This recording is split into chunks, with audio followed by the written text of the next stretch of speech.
ज्वलत्कराळजिह्विका धगत्कठोरदंश्रिका प्रदीप्तदिग्विदिक्तट प्रचण्डवह्निकीलका नटःसहस्रशतसहस्रकोटिकोटिकेसर प्रभासमान भद्रनारसिंह ते नमो नमः।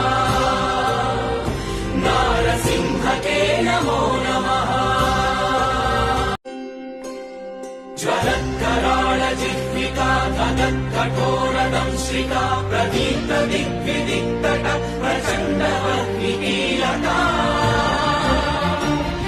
नटःसहस्रशतसहस्रकोटिकोटिकेसर